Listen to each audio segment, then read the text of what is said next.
Voy a comentar algo un poco que ya pasó hace unos días atrás. Eh, la verdad es que en YouTube las cosas pasan muy rápido.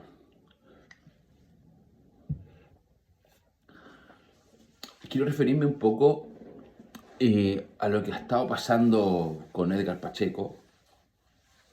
Eh, no con él específicamente, con su persona, eh, sino con un tema teológico que tiene que ver con la escatología. Hay personas que defienden dos puntos. Creo que hay un tercero, pero generalmente son dos puntos escatológicos que están más en boga en estos momentos. Y hay uno que es el que más se usa, que es el dispensacionalismo. Am, y por otro lado, el amilenialismo, ¿no es cierto? Y aquí quiero hacer una pequeña reflexión con respecto a eso. Y quiero también tomarme de esta misma reflexión para este, aplicarla también a otra cosa. Y esto es un llamado a pastores, como este pastor, este joven de Perú, Pastor Lastra. Eh, sí, yo sé que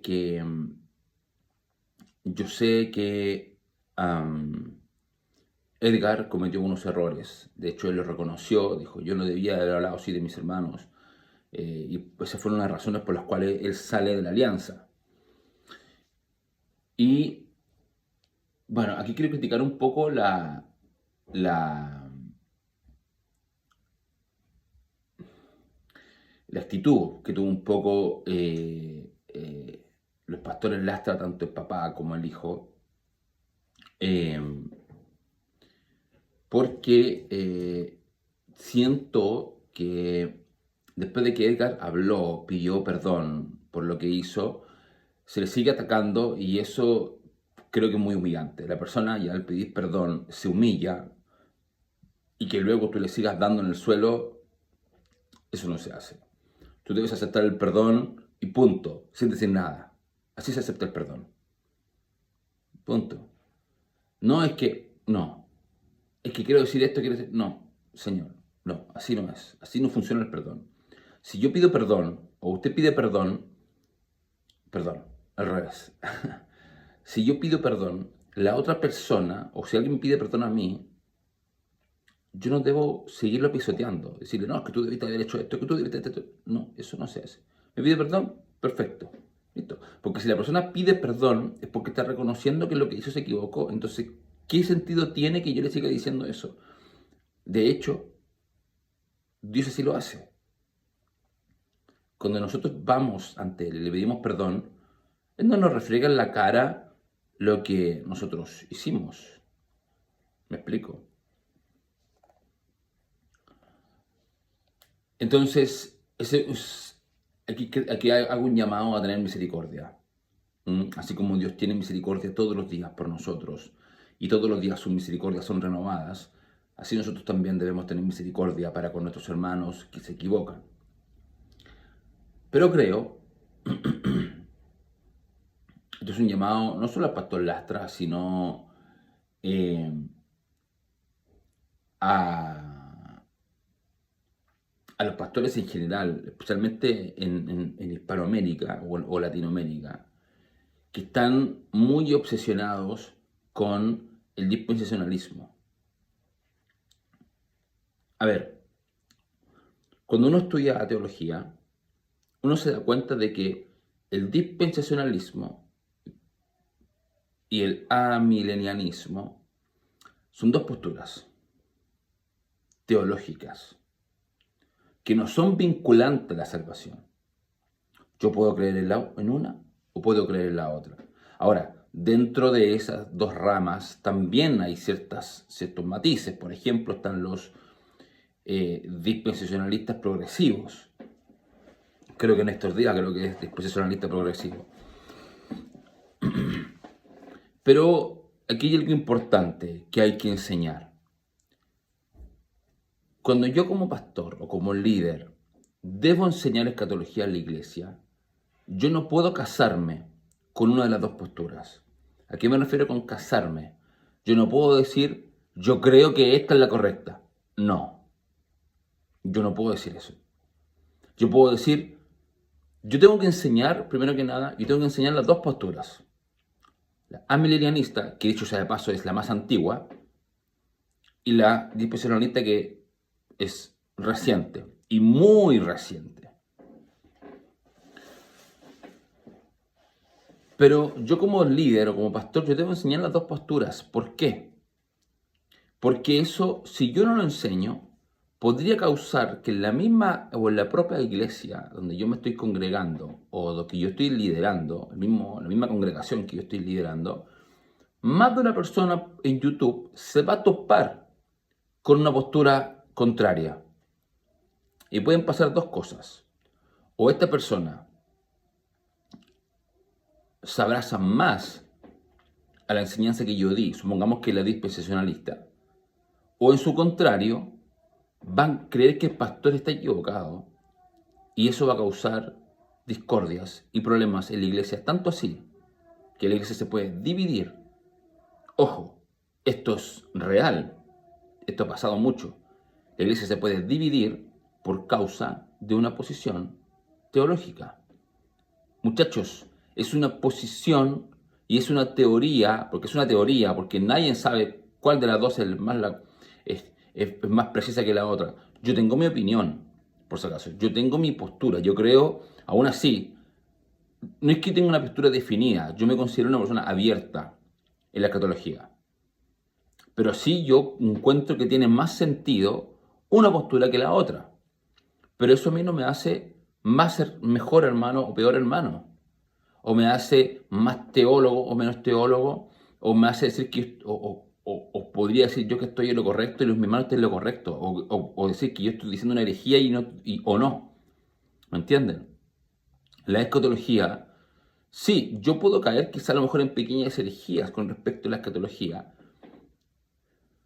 O yo podría caer, pero en general este tipo de cuestiones son cuestiones que incluso en la misma academia, o en las academias, porque a veces hablamos de la academia, pero en realidad son las academias, en las academias no hay consensos.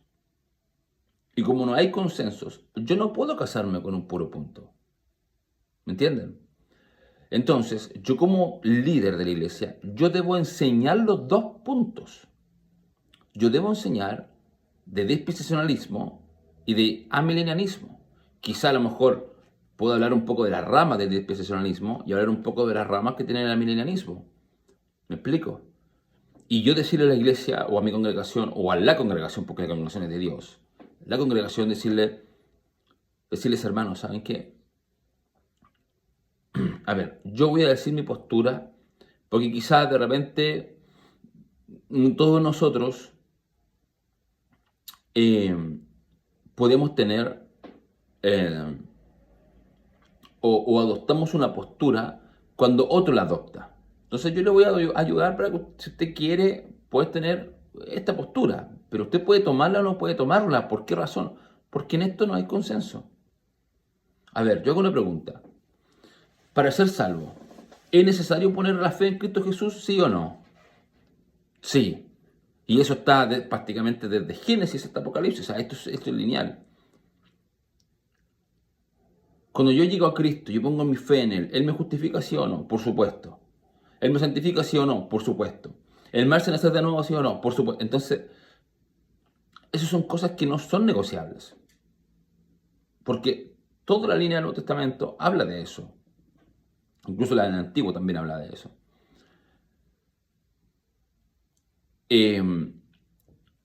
Pero esas son doctrinas que no son negociables. Pero yo no puedo encerrarme en una postura y decir, no, la dispensacionalista es la postura correcta. Y porque los otros que están diciendo eso son herejes. No, señores, no es así. Son dos posturas yo debo enseñar a la iglesia y decirle, yo debo decirle, por último, como le digo, yo puedo decir, ¿saben qué, mis queridos hermanos? Yo tengo mi postura es esta. ¿Será la correcta o no? No lo sé. No lo sé, porque yo soy yo, me puedo equivocarme. Pero en mi opinión, yo encuentro que esta postura es la que tiene, o es a mí la que me hace más sentido de acuerdo al contexto bíblico, etcétera. Por ejemplo, a mí me gusta más la postura amilenianista. Amilenianista. Sí, ¿está bien dicho? Creo que sí. Eh, Porque creo que tiene más sentido desde el punto de vista bíblico. Pero eso a mí no me hace salvo o no salvo. ¿Me explico? ¿Será la postura correcta? No lo sé. No lo sé, porque, como les digo, en las mismas academias teológicas, los mismos teólogos se ponen de acuerdo. Ahora, sí es algo cierto. El dispensacionalismo es muy nuevo, es muy reciente. ¿Cuánto tendrá? Con suerte tendrá unos 100 años. Versus el otro que es prácticamente que, que ya lleva, no sé, más de 1000 años. Sí, más de 1000 años debe llevar el amilenialismo. O quizás menos, no lo recuerdo en verdad. Quizás en la caja de los comentarios ustedes me pueden ayudar y dar una información un poco más precisa, pero eh, yo puedo hacer una crítica de ambas posturas. Pero yo debo decirle a mi congregación, a la congregación, yo debo decirle como líder o como pastor de la iglesia, yo debo decirle, hermanos, ustedes tomen la postura que ustedes consideren correcta. O que ustedes consideren que tiene más sentido, no correcta. Porque aquí no hay postura correcta. Ustedes tomen la postura que ustedes consideren necesaria. Pero no se casen con una con la otra porque ni siquiera los teólogos se ponen de acuerdo cuál es la que tienen, cuál es la verdadera y cuál no. Así que no peleen por estas estupideces, muchachos. Son estupideces. Pastor Lastra, mi querido pastor. Eso de pelear por un tema escatológico es una estupidez. Usted como líder debe sí o sí enseñar las dos posturas.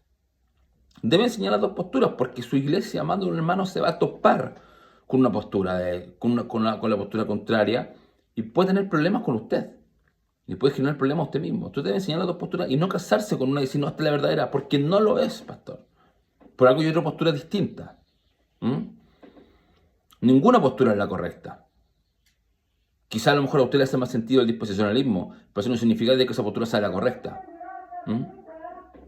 Porque, ojo, ambas posturas se pueden defender desde el punto de vista bíblico. Quizá a lo mejor una con un mayor contexto o con un mayor argumentativo, perdón, con un mayor peso bíblico, pero aún así las dos se pueden defender desde el punto de vista bíblico. Y aquí quiero tocar el otro punto, que es el calvinismo versus el arminianismo. Muchachos, lo mismo, líderes y pastores de la iglesia, ustedes deben enseñar sí o sí las dos posturas. Deben enseñarlas y decirle a la iglesia, ninguna postura es la correcta, porque ambas se pueden defender desde el punto de vista bíblico. Quizá yo puedo tener mi postura, de hecho, estos días conversaba con mi papá y con mi cuñado sobre un tema parecido a este, pero no era este tema. Pero hablábamos sí del calvinismo y el arminianismo, y recuerdo que hay un profesor chileno que a mí me gusta harto, me gustaría algún día entrevistarlo en el canal, pero sí quiero que el canal crezca más para que más canales, incluso de la Alianza, puedan entrevistarlo, porque un pastor, perdón, es un hermano científico, es seco el hermano. Que es el hermano Ricardo Bravo, así que si alguna vez llega a ver este video, le mando un gran saludo. Mi tocayo, y también soy Ricardo. Y estaba el hermano el hermano Ricardo explicando algo, y algo dice él con respecto a la salvación, de que si se puede perder, no se puede perder, no sé. Pero por atrás había un pastor, creo que era un reformado, Dice, hermano, es que nosotros no creemos en el libre albedrío, no sé, no recuerdo la palabra exacta. Nosotros creemos en la elección. Y el pastor dice como, sí, sí, ya, ok. Y sigue con el tema. Primero que el hermano fue bastante desubicado, porque no tendría, este pastor fue bastante desubicado, porque no tendría que haberse metido en el tema. Él tendría que haberlo dejado pasar nomás. Pero el punto es, reformado, luterano, calvinista, arminiano, lo que sea, bautista, pentecostal, presbiteriano, perdón, lo que sea, metodista, no se casen con ninguna de las dos posturas.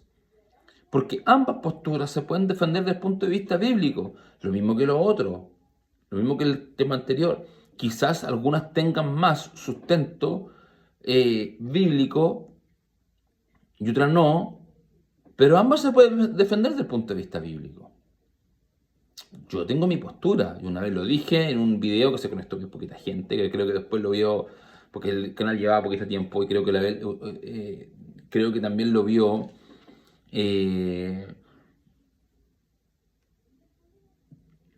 Lo vieron algunas personas y me comentaron abajo. Y si ustedes me preguntan a mí, yo voy a decir mi postura de nuevo. Si ustedes me preguntan a mí, a ver, si soy arminiano o calvinista, yo estoy en el medio.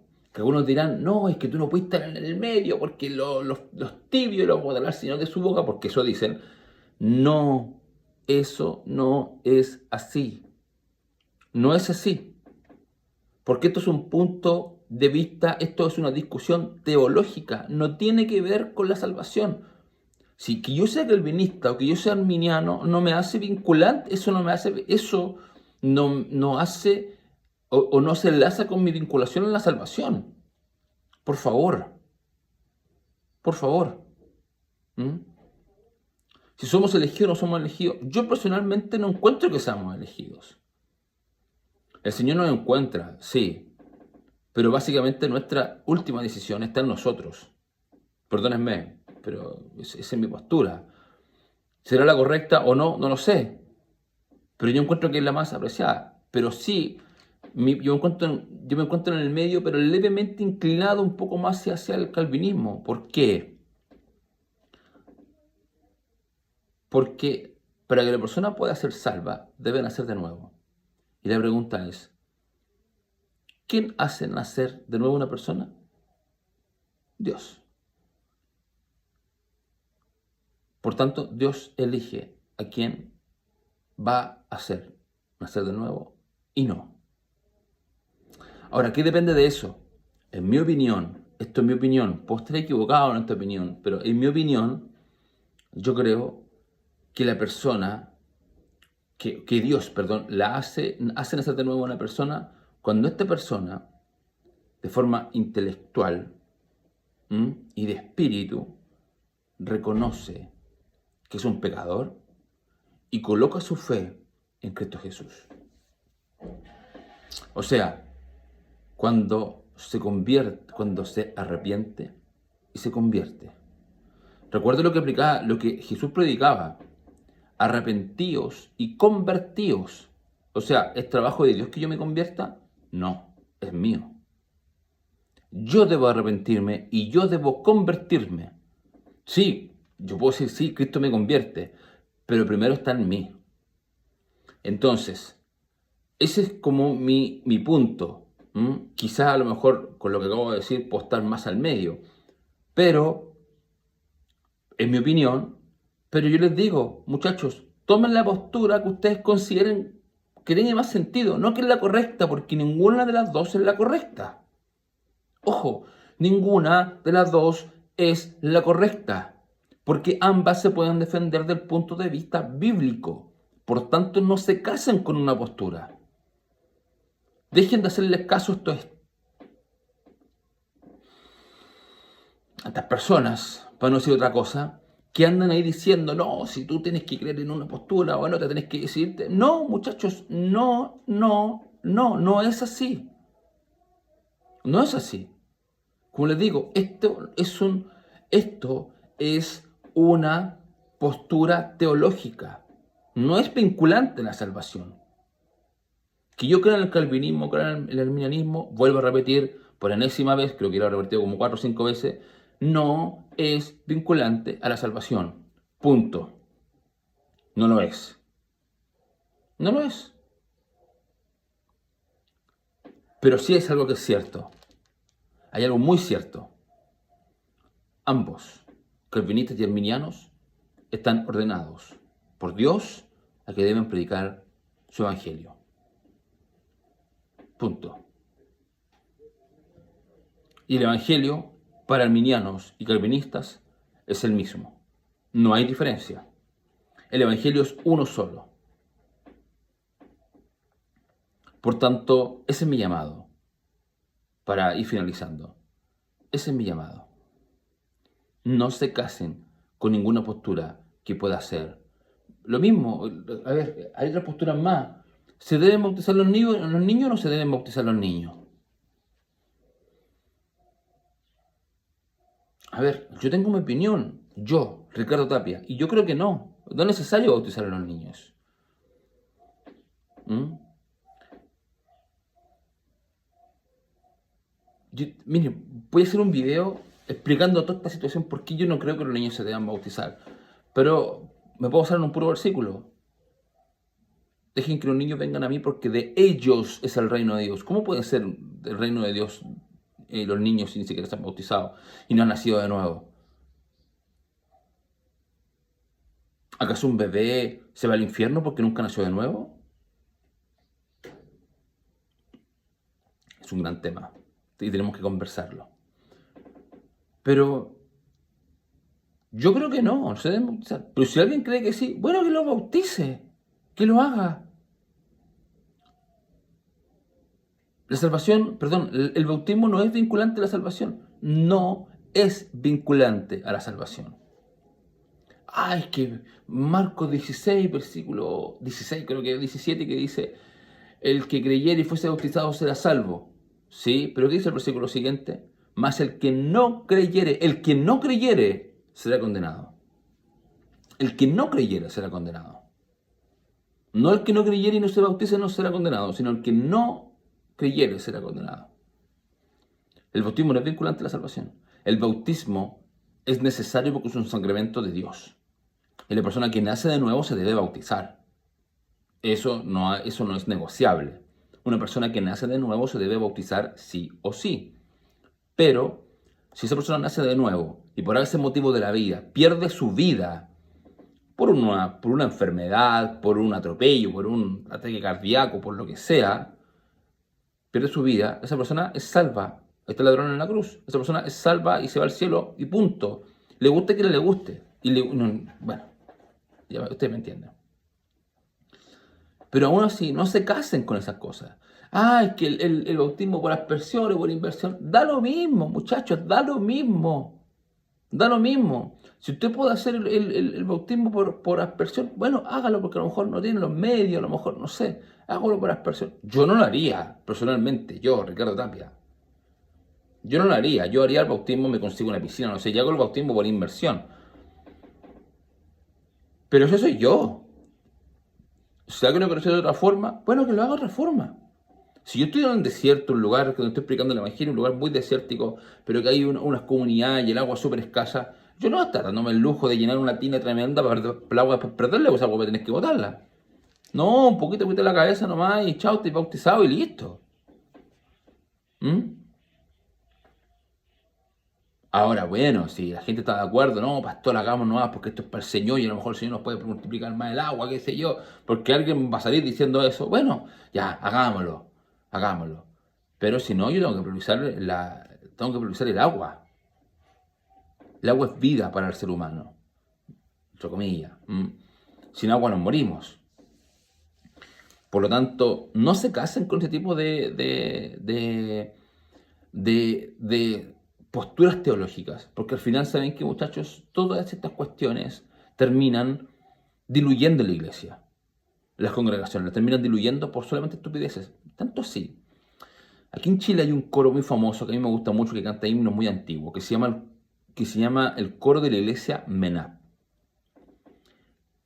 Y hace poco supe que el hijo del pastor García se fue de la iglesia, porque creo que fue a estudiar teología a Puerto Rico, y allá le enseñaron el tulip, le enseñaron lo que es el calvinismo. Y cuando llegó acá a Chile, empezó a pelear con su papá, porque él creía que el arminianismo, como lo enseña generalmente el pentecostalismo, era una herejía. Y que la postura de Calvino no era correcta. No, muchachos. No, no sé cómo se llama el hijo de Pastor García, no sé cómo te llama, hermano. Pero, hermano, si alguna vez llega a ver este video, no hagas eso. No te cases con una postura, porque las dos posturas se pueden defender del punto de vista bíblico. Quizá a lo mejor una más que la otra, queda a criterio, pero como te digo, y como le vuelvo a repetir a todos, y te digo a ti, hermano, hijo de Pastor García, que no sé cuál es tu nombre, hermano, querido hermano, amigo, aunque no somos amigos, pero somos hermanos en Cristo. Las dos posturas se pueden defender desde el punto de vista bíblico.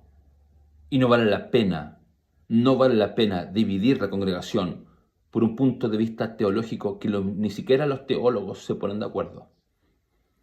Así que, vuelve donde tu padre, pida perdón. Pero tu padre también, esto es un llamado también a tu padre, si tú quieres puedes mostrarle este video. Pastor García, no se case con una postura. Digo el arrebatamiento, ni que... No se case con una postura, porque ambas posturas se pueden defender desde el punto de vista bíblico. Por enésima vez, ustedes deben predicar y enseñar estas cosas a la iglesia, pero que cada hermano tome su decisión. Hermano, ustedes son libres, tomen la decisión que ustedes estimen, comen la postura que ustedes estimen conveniente. Yo tengo esta postura, creo que es la que tiene más sentido, no es la correcta, porque yo no soy, puede que sea la correcta o no, no lo sé, porque también hay otra postura que dice unas cosas totalmente distintas, pero sí hay una cosa importante, que por usted y por mí, Cristo murió y dio su vida y resucitó al tercer día para darnos vida eterna. Eso es innegable. Por lo tanto, no peleen por tonteras. No peleen por estupideces, porque son estupideces. Y sigan adelante. El método de predicar el Evangelio es el mismo para el arminiano que para el calvinista. Es el mismo. No hay una diferencia entre el calvinista y el arminiano en el método de predicar el Evangelio. Es el mismo porque además es el mismo Evangelio. Por tanto, no peleen por estupideces. Y por último, ya con esto termino, quería que este video durara 20 minutos, pero me pasé más o menos 10. Vamos a dejarlo en 30 minutos. Mis queridos, con respecto a Israel, en esto tengo que ser tajante. El pueblo de Israel actual, el Estado de Israel, no es el pueblo de Dios, no lo es. Esto no es como el calvinismo, como el arminianismo, como el tema escatológico, como el bautismo por inversión o por inversión, bautizar al niño, si no bautizar al niño, etc. No es lo mismo. Escucha, mi Biblia la dejé por allá. Pero no recuerdo si el libro de Eclesiastés o el libro de Jeremías, no me puedo acordar. Bueno, ustedes me pueden ayudar ahí con la cita bíblica en los comentarios. Dios se divorcia del pueblo de Israel. A los que no les guste, Dios se divorcia del pueblo de Israel. No tengan tanto amor por Israel. Israel es un estado, un país, punto. A lo mejor, es que el apóstol Pablo dice que tenemos que orar por ellos. Bueno, oren por ellos, oremos por ellos. Pero ellos no son el pueblo de Dios. No lo son. El pueblo de Dios son todos aquellos que han nacido de nuevo por su voluntad y han sido lavados por la sangre de Cristo y tienen ahora vida eterna. Ellos somos, porque me incluyo, el pueblo de Dios. No los semitas. No el Estado sionista de Israel. No. Ellos no son el pueblo de Dios. Vuelvo a repetir, Dios se divorció de su pueblo, los abandonó. ¿Los abandonó por qué? Porque ellos lo abandonaron primero. Y después de tanta estupidez, Dios ya no resistía más esa relación. Dios se terminó divorciando. Dios se divorcia de su pueblo. No se olviden de eso. Dios se divorcia de Israel. Y en ese mismo pasaje, Dios habla también de que adoptará un nuevo pueblo, una nueva. ¿Y qué es la iglesia? ¿Qué es la iglesia? La iglesia es la novia. La iglesia es la cónyuge, como quieran decirle, de Dios. Nosotros somos su novia. La iglesia. No los sionistas de allá de Israel. No, no ellos. Nosotros, como iglesia universal, católica, apostólica, evangélica, no católica romana, católica, apostólica, evangélica. Católica, ¿por qué? Porque somos la iglesia universal de Cristo. Apostólica, ¿por qué? Porque nosotros prevalecemos en la doctrina de los apóstoles. Y evangélica, ¿por qué? Porque nosotros derivamos del evangelio, que es la buena noticia. Y quizás podríamos agregarle incluso a protestantes. ¿Por qué? Porque nosotros derivamos de ese movimiento que protestó contra la iglesia imperialista católica romana, que todavía sigue existiendo. Por lo tanto, mis queridos, no se casen con Israel tampoco. No. Quizás podemos hablar por ellos, todo lo que ustedes quieran, pero no hablen de Israel en la iglesia. No hablen de Israel, que son el reloj de Dios, que esto, que lo otro. No hagan eso. Enseñen doctrinas bíblicas. ¿Saben qué? Les doy una idea, que todavía también lo conversaba con mi papá y con mi cuñado. Les doy una idea. ¿Saben? Les voy a dar una idea para que ustedes puedan predicar en sus iglesias. ¿Saben lo que pueden darle duro? Denle duro a las 5 solas. Duro, todos los domingos, las 5 solas, sean majadero, las 5 solas, todo el tiempo. Porque las 5 solas son muy importantes para nosotros los evangélicos. La sola iglesia, perdón, la sola iglesia no, la sola escritura, la sola gracia, la sola fe, solo Cristo y solo, ojo con esto, solo a Dios la gloria. Enseñen estas 5 solas, enséñenlas. Porque cuando las enseñen, verán que la iglesia empieza a cambiar el chip. Que es su método de evangelización va a ser más efectivo. El método de evangelización va a ser más efectivo porque nosotros los chilenos y los latinoamericanos, como no conocemos mucho el evangelio, estamos acostumbrados a predicar. Puta, me estoy desviando de tema, perdónenme, pucha, pero con este término. Estamos acostumbrados a que nosotros prediquemos con nuestro testimonio. Pero nuestro testimonio no es la vida que necesita la persona. La persona necesita la vida de Dios. Y la vida de Dios está en el Evangelio. Prediquen el Evangelio, no prediquen de lo que Dios ha hecho con ustedes. Que puede ser muy lindo, muy majestuoso. Sí. Pero prediquen el Evangelio. El Evangelio es que Cristo murió por ti porque tú eres un pecador. Así que ustedes deben convencer a esa persona. O hacerle ver, más que convencer, hacerle ver que es un pecador. Y eso lo hace con ayuda ustedes lo hacen con la ayuda del Espíritu Santo. Por lo tanto, mi idea, prediquen de las 5 solas. Prediquen por ejemplo, de algunas cosas de la Reforma. Por ejemplo, el valor del trabajo. Se lo voy a dejar ahí nomás. Será hasta la próxima. Un saludo a todos.